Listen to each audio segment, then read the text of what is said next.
എൻ്റെ പേര് ജാൻസി. ഞാൻ പത്തനംതിട്ട ജില്ലയിൽ റാന്നിയിൽ നിന്നും വരുന്നു. ഞാൻ ട്രഷറി വകുപ്പിൽ സെലക്ഷൻ ഗ്രേഡ് അക്കൗണ്ടൻ്റായി കണ്ണൂർ ജില്ലയിൽ ഇരിട്ടി സബ് ട്രഷറി ജോലി ചെയ്യുന്നു. എൻ്റെ ഹസ്ബൻഡ് LICയിൽ ചിറ്റാർ ബ്രാഞ്ചിൽ അഡ്മിനിസ്ട്രേറ്റീവ് ഓഫീസറായും വർക്ക് ചെയ്യുന്നു. കൃപാസനം മാതാവ് തന്ന അനുഗ്രഹങ്ങൾ സാക്ഷ്യപ്പെടുത്താനാണ് ഞാനിവിടെ നിൽക്കുന്നത്. ഞാൻ ആദ്യമായി ഉടമ്പടി എടുത്തത് 2021 ഡിസംബർ 26-നാണ്. ഇതെൻ്റെ രണ്ടാമത്തെ സാക്ഷ്യമാണ്. എനിക്ക് ആദ്യമായിട്ട് പറയാനുള്ള സാക്ഷ്യം, ഞങ്ങളുടെ കുടുംബ വീട്ടിലേക്ക് വർഷങ്ങളായി, എനിക്ക് തോന്നുന്നൊരു 45 വർഷത്തോളമായി, 1977 ഹസ്ബൻഡിൻ്റെ പേരൻറ്റ് വാങ്ങിയ സ്ഥലമാണ്. അവിടേക്ക് വഴിയില്ലായിരുന്നു, കുത്തനെയുള്ള സ്റ്റെപ്പ് മാത്രമായിരുന്നു.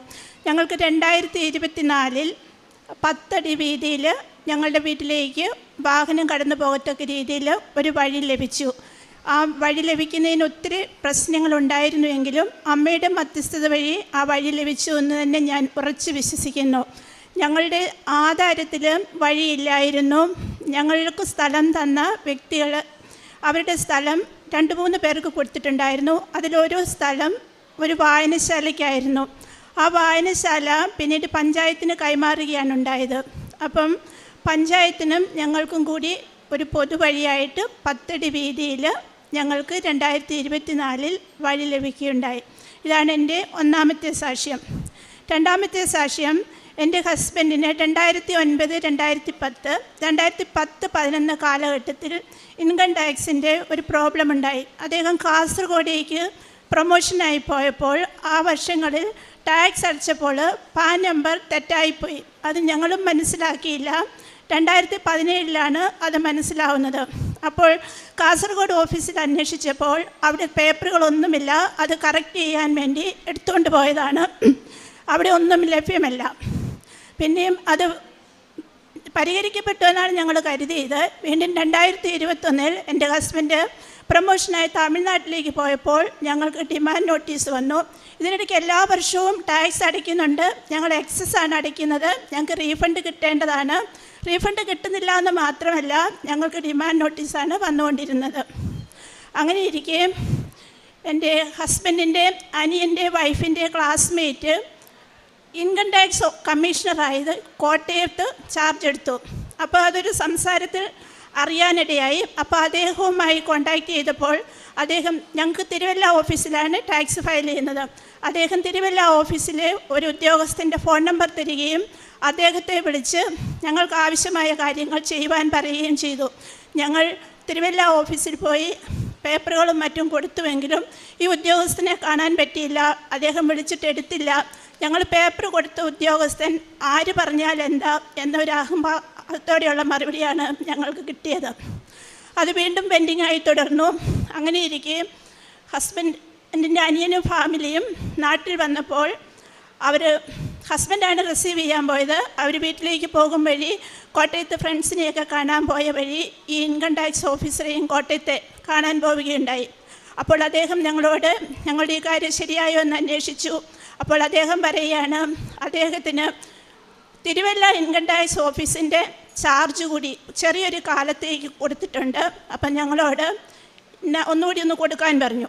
അപ്പം ആദ്യമേ ഏത് ഉദ്യോഗസ്ഥനെയാണോ ഞങ്ങളോട് കാണാൻ പറഞ്ഞത് ആ ഉദ്യോഗസ്ഥൻ ഞങ്ങളെ ഇങ്ങോട്ട് ഫോണിൽ വിളിക്കുകയും ഞങ്ങളുടെ കാര്യങ്ങളൊക്കെ തിരക്കുകയും ആ ഉദ്യോഗസ്ഥൻ മുഖാന്തരം ഞങ്ങളുടെ ഈ 2009, 10, 2010, 2011 കാലഘട്ടത്തിലെ ഇൻകം ടാക്സിൻ്റെ പ്രോബ്ലം 2024 പരിഹരിച്ചു എന്ന് മാത്രമല്ല, ഞങ്ങൾക്ക് റീഫണ്ട് കിട്ടുകയും ചെയ്തു.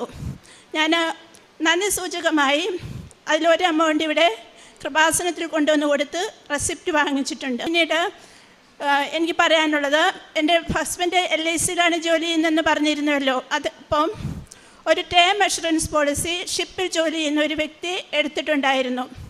അപ്പോൾ അദ്ദേഹം ഷിപ്പിൽ ജോലി ചെയ്യുന്നതുകൊണ്ട് 3.2% എക്സ്ട്രാ പ്രീമിയം ചാർജ് ചെയ്യേണ്ടിയിരുന്നത്. എന്നാൽ ചാർജ് ചെയ്തത് 2% മാത്രമായിരുന്നു. ഓഡിറ്റ് ഒബ്ജക്ഷൻ വന്നു. അവർ പറഞ്ഞു 3.2% തന്നെ പിടിക്കണം. അപ്പം നമ്മുടെ ഈ പാർട്ടിയെ കോണ്ടാക്ട് ചെയ്തപ്പോൾ പാർട്ടി പറഞ്ഞു പാർട്ടി അടയ്ക്കത്തില്ല, ആ പാർട്ടിയുടെ കയ്യിൽ പോളിസി ബോണ്ട് ഒക്കെ ഇരിക്കുകയാണല്ലോ, നമുക്കൊന്നും ചെയ്യാൻ പറ്റില്ല. അപ്പോൾ LIC തന്ന ബോണ്ടാണ്, പുള്ളി കോടതിയിൽ പോകും, പുള്ളി അടയ്ക്കില്ല എന്ന് പറഞ്ഞു. 1 കോടിയുടെ പോളിസി ആയിരുന്നു. അപ്പം ഹസ്ബൻഡ് ആകെ ടെൻഷനിലായി.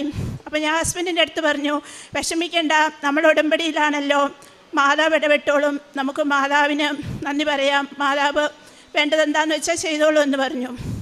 അപ്പം കുറച്ച് കഴിഞ്ഞപ്പം പാർട്ടി പറഞ്ഞു, പാർട്ടി ഇനി അടയ്ക്കാനുള്ള പ്രീമിയം പുള്ളി 3.2% വെച്ച് അടയ്ക്കാം, പക്ഷേ 2 വർഷത്തെ അടച്ചു പോയി, അത് അടയ്ക്കില്ല എന്നായി. അപ്പോൾ ഹസ്ബൻഡ് ഓഫീസിൻ്റെ ചാർജ് ആയതിനാൽ ഹസ്ബൻഡും ഇത് കംപ്ലീറ്റ് ചെയ്ത ഉദ്യോഗസ്ഥനും കൂടി ഇത് അടയ്ക്കണമെന്ന് സംസാരം വന്നു. അപ്പോൾ ഞാൻ ഹസ്ബൻഡിനോട് പറഞ്ഞു, മാതാവ് ഇത് പരിഹരിച്ചോളും, വിഷമിക്കേണ്ടതില്ല എന്ന് പറഞ്ഞു. അപ്പോൾ ഇത് കോട്ടയത്ത് ഡിവിഷണൽ ഓഫീസിലെ ഒരു ഉദ്യോഗസ്ഥൻ, അദ്ദേഹത്തിൻ്റെ മെമ്മറിയിലേക്ക് പഴയ ഒരു സർക്കുലർ, ഷിപ്പിൽ ജോലി ചെയ്യുന്ന എല്ലാവർക്കും ഇങ്ങനെ 3.2% എക്സ്ട്രാ പ്രീമിയം കവർ ചെയ്യേണ്ടതില്ലെന്നും അപകടകരമായ വസ്തുക്കൾ കൊണ്ടുവരുന്നവരെ മാത്രം ഇത്ര എക്സ്ട്രാ പ്രീമിയം കവർ ചെയ്താൽ മതിയെന്നും പഴയൊരു സർക്കുലർ ഉള്ളതായിട്ട് അദ്ദേഹത്തിന് ഓർമ്മ വരികയും അദ്ദേഹം അത് തപ്പിയെടുത്ത് മുംബൈയിൽ സെൻട്രൽ ഓഫീസിലേക്ക് അയക്കുകയും ചെയ്തു. 2007 സർക്കുലറാണിത്.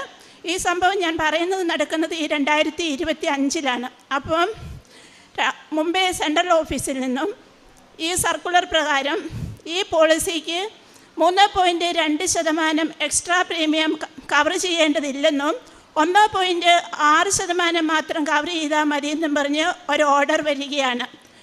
എൻ്റെ ഹസ്ബൻഡ് LICയിൽ ജോലി ചെയ്യാൻ തുടങ്ങിയിട്ട് 33 വർഷമായി. അദ്ദേഹത്തിൻ്റെ സർവീസിൽ ഇങ്ങനെയൊരു ഓർഡർ ഇതുവരെ വന്നിട്ടില്ല. അഥവാ ഒരു ഓർഡർ വരികയാണെങ്കിലും അത് കംപ്ലീറ്റ് ചെയ്ത പോളിസിക്ക് ബാധകമല്ല.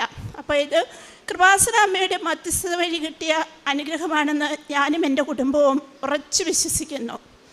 എനിക്ക് പറയാനുള്ള മറ്റൊരു കാര്യം, എൻ്റെ കുടുംബത്തിനുണ്ടായ ആത്മീയ വളർച്ചയാണ്. ഞാൻ 2021 മുതൽ കൃപാസനത്തിൽ വരുന്നുവെങ്കിലും എൻ്റെ ഹസ്ബൻഡ് എന്നെ ഇവിടെ കൊണ്ടുവിടും, കൃപാസനത്തിൽ കയറത്തില്ല. പക്ഷേ എനിക്ക് ഉറപ്പുണ്ടായിരുന്നു, എന്നെ ഇവിടെ കൊണ്ടുവിടുന്ന വ്യക്തിയെ അമ്മ ഇവിടെ കയറ്റും. അമ്മയോട് ഞാൻ എപ്പോഴും പറയും, അമ്മേ എനിക്ക് മാത്രം വിശ്വാസം പോരാ, എൻ്റെ കുടുംബത്തെ വിശ്വാസത്തിൽ ആഴപ്പെടുത്തണം, എൻ്റെ കുടുംബത്തെ ദൈവസ്നേഹത്താൽ ജ്വലിപ്പിക്കണമേ എന്ന് അമ്മയോട് ഞാൻ എപ്പോഴും പറയുമായിരുന്നു. അങ്ങനെ എൻ്റെ ഹസ്ബൻഡ് എല്ലാ മാസവും ഞങ്ങളിവിടെ വരും. എൻ്റെ ഹസ്ബൻഡ് പിന്നെ 5 മിനിറ്റ് കയറാൻ തുടങ്ങി, 10 മിനിറ്റ് കയറാൻ തുടങ്ങി, പിന്നെ കുറച്ച് കൂടുതൽ സമയം ഞാനെപ്പോൾ ഇവിടെ നിന്ന് എഴുന്നേൽക്കുമോ അതുവരെ ഇവിടെ ഇരിക്കാൻ തുടങ്ങി. അങ്ങനെ ഇരിക്കെ അദ്ദേഹത്തെ വിശ്വാസത്തിൽ ആഴപ്പെടുത്തിയ ഒരു സംഭവം എന്ന് പറയുന്നത്, ഞങ്ങളുടെ മകള് 2023 MSc കെമിസ്ട്രി കഴിഞ്ഞ് USA ബോസ്റ്റണിൽ റെഗുലേറ്ററി അഫയേഴ്സ് എന്ന് പറയുന്ന 18 മാസത്തെ ഒരു MS ചെയ്യാൻ പോവുകയുണ്ടായി. അവൾക്ക് അവിടെ ചെന്നിട്ട് 6 മാസമായിട്ടും അവൾക്ക് ക്യാമ്പസ് ജോബ് ഒന്നും ലഭിക്കുന്നുണ്ടായിരുന്നില്ല. അപ്പോൾ അവൾക്കൊരു ഇൻറ്റേൺഷിപ്പ് വന്നു. ഇൻറ്റേൺഷിപ്പ് വന്നെങ്കിലും അത് അൺപെയ്ഡ് ആയിരുന്നു. അപ്പം അൺപെയ്ഡ് ആയിട്ടുള്ള ഇൻറ്റേൺഷിപ്പ് എടുത്തു കഴിഞ്ഞാൽ, നമ്മളൊരു ഇൻറ്റേൺഷിപ്പ് എടുത്തു കഴിഞ്ഞാൽ പിന്നെ കുറേ നല്ലത് വന്നാലും നമുക്ക് എടുക്കാൻ പറ്റിയില്ല. അപ്പം അത് എടുക്കണോ വേണ്ടയോ, ഒരു മെസ്സേജ് ജോസഫിൻ്റെ അടുത്തൊന്ന് ചോദിക്കാമല്ലോ എന്ന് വിചാരിച്ച് ഞങ്ങൾ 2 പേരും ലീവ് എടുത്ത് ഇവിടെ വന്നെങ്കിലും ഞങ്ങളുടെ കയ്യിൽ അതിനുള്ള രേഖകളൊന്നുമില്ലായിരുന്നു. ഇൻറ്റേൺഷിപ്പ് ഒരു റെഫറലായിരുന്നു, അതിന് രേഖകളൊന്നുമില്ലായിരുന്നു. അച്ഛനെ കാണാൻ അനുവദിച്ചില്ല. അപ്പം ഞങ്ങളിവിടെ ഇരുന്ന് പ്രാർത്ഥിക്കുമ്പോൾ, എൻ്റെ ഹസ്ബൻഡ് കണ്ണടിച്ച് പ്രാർത്ഥിക്കുമ്പോൾ ഒരു വെളുത്ത സ്ക്രീനിൽ എന്ന പോലെ എൻ്റെ ഹസ്ബൻഡ് കാണുകയാണ് 4648. അപ്പം ഹസ്ബൻഡ് അത് മൊബൈൽ അപ്പോൾ തന്നെ മറക്കാതിരിക്കുവാൻ അടിച്ചിട്ടു. ഞങ്ങളിതെന്തായിരിക്കും എന്ന് ചിന്തിച്ചു. അപ്പോഴാണ് മകൾക്ക് 4/6-നും 4/8 ആരംഭിക്കുന്ന, അതായത് 8-ാം മാസം 4-ാം തീയതി ആരംഭിക്കുന്ന ഒരു പാർട്ട് ടൈം ജോബ്, അത് ഓഗസ്റ്റ് 8-നും ജൂൺ 4-ാം തീയതിയും അങ്ങനെ 2 പാർട്ട് ടൈം ജോബ് ലഭിച്ചു. അതോടെ ഹസ്ബൻഡിന് വിശ്വാസമായി കൃപാസന മാതാവിൽ.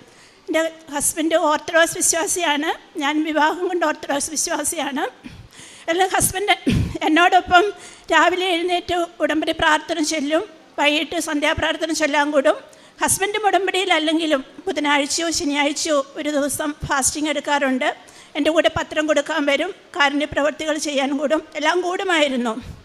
പിന്നീട് എനിക്ക് പറയാനുള്ളത്, എൻ്റെ ഹസ്ബൻഡ് ഓഫീസിലേക്ക് പോകുമ്പോൾ, അദ്ദേഹം ചിറ്റാറാണ് ജോലി ചെയ്യുന്നത്, വനമേഖലയിൽ കൂടി പോകണം ജോലിക്ക്, കാറിലാണ് പോകുന്നത്.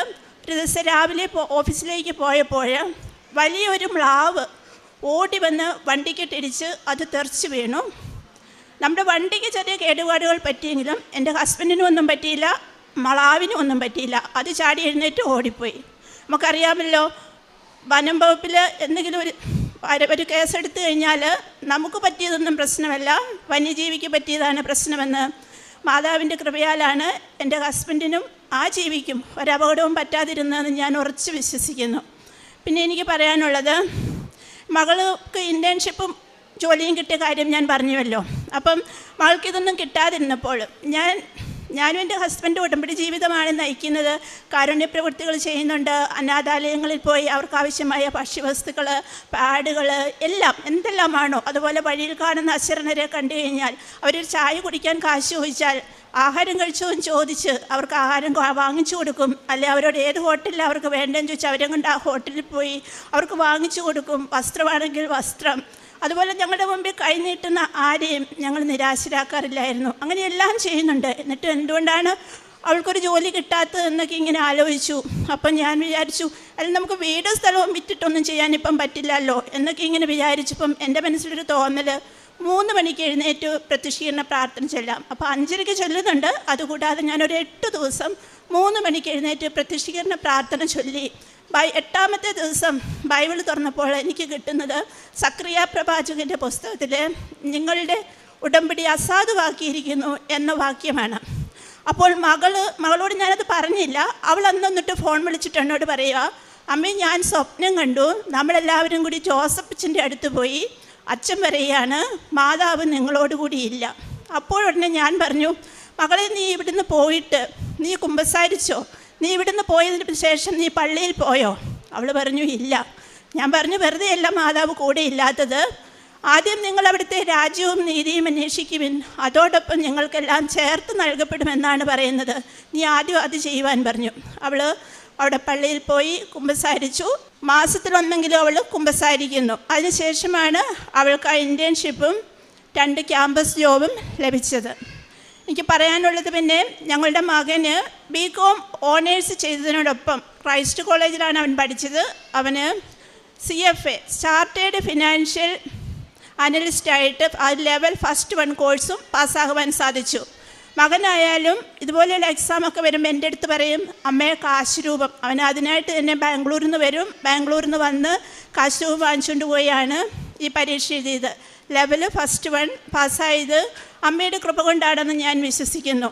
എനിക്ക് ഈ ഭൗതിക അനുഗ്രഹങ്ങളെക്കാളൊക്കെ കൂടുതൽ പറയാനുള്ളത് ആത്മീയ വളർച്ചയാണ്. ഞാൻ ജന്മം കൊണ്ട് കാത്തലിക്കാണെങ്കിലും വിവാഹശേഷം ഞാനും അധികം അങ്ങനെ പള്ളിയിൽ പോയിട്ടില്ല. വല്ലപ്പോഴുമൊക്കെ ഒന്ന് പള്ളിയിൽ പോകാറുണ്ടായിരുന്നുള്ളൂ. ആണ്ടുകുമ്പസാരം തന്നെ ഇല്ലായിരുന്നു. ഈ ഉടമ്പടിക്ക് ശേഷം വിശുദ്ധിയിൽ വളരുവാൻ, ദൈവത്തോടടുക്കുവാൻ, നന്മയും കരുണയും നിറഞ്ഞൊരു ഹൃദയത്തിനുടമയാകുവാൻ എനിക്ക് സാധിച്ചു. എൻ്റെ കുടുംബത്തിന് സാധിച്ചു. ഇപ്പോൾ ഹസ്ബൻഡും ഞാനിവിടെ ഇല്ല എങ്കിലും ഹസ്ബൻഡായാലും എല്ലാ ദിവസവും രാവിലെ 5:30 എഴുന്നേറ്റ് ഉടമ്പടി പ്രാർത്ഥന കൂടും. വൈകിട്ട് സന്ധ്യാപ്രാർത്ഥന ജപമാല ചൊല്ലും. ആഴ്ചയിലൊന്ന് ഉപവസിക്കും. കാരുണ്യ പ്രവൃത്തികൾ ചെയ്യും. ഞാൻ കണ്ണൂരേക്ക് പോയപ്പോൾ ഞാൻ വിഷമിച്ചു. എനിക്കിനി എല്ലാ മാസവും കൃപാസനത്തിൽ വരാൻ പറ്റത്തില്ലല്ലോ, 90 ദിവസം കഴിയുമ്പോൾ ഉടമ്പടി പുതുക്കാനല്ലേ വരാൻ പറ്റുള്ളൂ എന്ന്. പക്ഷേ ഞാൻ എല്ലാ 2 ആഴ്ച കൂടുമ്പോഴും നാട്ടിൽ വരും. വെള്ളിയാഴ്ച അവിടുന്ന് കയറിയാൽ ശനിയാഴ്ച രാവിലെ 6:30 വീട്ടിലെത്തും. വീട്ടിൽ വന്ന് ഫ്രഷായി നേരെ ഇവിടെ കൃപാസനത്തിലെത്തും. എല്ലാവരും ചോദിക്കും ക്ഷീണമില്ലേ എന്ന്. യാതൊരു ക്ഷീണവും എനിക്ക് അനുഭവപ്പെടാറില്ല. അത് ദൈവം നൽകിയ ഒരു കൃപയായിട്ടാണ് എനിക്ക് കാണുവാൻ സാധിക്കുന്നത്. പിന്നെ മറ്റുള്ളവർക്ക് വേണ്ടി പ്രാർത്ഥിക്കുവാനുള്ള ഒരു കൃപ ദൈവം നൽകി. മറ്റുള്ളവർ എപ്പോഴും ഞാൻ മറ്റുള്ളവരോടധികം വർത്തമാനം പറയുന്ന ചിരിക്കുന്ന ഒരു വ്യക്തി ആയിരുന്നില്ല. ഇപ്പോഴും ആനന്ദം എന്ന് പറഞ്ഞാൽ അത് നമുക്ക് പറയാൻ പറ്റില്ല. അത് അനുഭവിക്കാൻ സാധിക്കുന്നുണ്ട്. കാണുന്നവരൊക്കെ എപ്പോഴും പറയാറുണ്ട് സന്തോഷമായിട്ടാണ് ഇരിക്കുന്നതെന്നുള്ള ഒരു വർത്തമാനം. പിന്നെ മറ്റുള്ളവർക്ക് നന്മ ചെയ്യാൻ ദൈവം നൽകിയ കൃപകൾക്ക് ഏറെ നന്ദി പറഞ്ഞുകൊണ്ട് ഇനിയും ഉടമ്പടി ജീവിതം അവസാനം വരെയും തുടരണമെന്ന ആഗ്രഹത്തോടെ അപ്പായിക്കും ഈശോയ്ക്കും പരിശുദ്ധാത്മാവിനും കൃപാസന മാതാവിനും നന്ദി പറഞ്ഞുകൊണ്ട് നിർത്തുന്നു. യെശയ്യാ പ്രവാചകൻ്റെ പുസ്തകം 55 കർത്താവിനെ കണ്ടെത്താൻ കഴിയുന്ന ഇപ്പോൾ തന്നെ അവിടുത്തെ അന്വേഷിക്കുവേൻ, അവിടുന്ന് അരികെ ഉള്ളപ്പോൾ അവിടുത്തെ വിളിക്കുവേൻ. ജാൻസി മോൾ ജോസഫ് തൻ്റെ ഉടമ്പടി അനുഭവങ്ങൾ, ഉടമ്പടി എങ്ങനെ തങ്ങളുടെ ജീവിതത്തിൽ ഉടനടി പരിഹാരമാകുന്നു, അതാണ് ഇവിടെ പങ്കുവയ്ക്കുക. 10-15 വർഷം മുമ്പ് ഉള്ള തങ്ങളുടെ ഓരോ കാര്യങ്ങൾ ഇൻകം ടാക്സുമായിട്ട് ബന്ധപ്പെട്ടത്, അതുപോലെ പിന്നീട് ഈ മകൾ ട്രഷറി ഓഫീസിൽ selection grade accountant selection grade അക്കൗണ്ടൻ്റായിട്ട് ജോലി ചെയ്യുന്നു. അതുപോലെ തൻ്റെ ഭർത്താവ് income tax, life insurance corporation, LIC of India. ഇങ്ങനെ ജീവിതത്തിലെ പല തുറകളിലുള്ളവർ അവർക്ക് അറിവും വിദ്യാഭ്യാസവും ഒക്കെയുണ്ട്. ഈ മക്കൾ ഇന്ന് അമ്മയുടെ തിരുനടയിൽ വന്ന് ഇന്ന് ഇവരാണ് ഇവിടെ നിൽക്കുന്നതെങ്കിൽ എത്രയോ പേര് ഇതേപോലെ വന്ന് അനുഭവങ്ങൾ പങ്കുവയ്ക്കുന്നു. തങ്ങളുടെ ജീവിതത്തിൽ ഒരിക്കലും നടക്കാത്ത കാര്യങ്ങൾ, നടക്കില്ല എന്നുള്ള കാര്യങ്ങൾ, തങ്ങളുടെ തന്നെ ലൈഫിനെ കോംപ്ലിക്കേറ്റഡ് ആക്കുന്ന രീതിയിൽ വരുന്ന ഓരോ പ്രൊഫഷനുമായിട്ട് അവരുടെ ജീവിത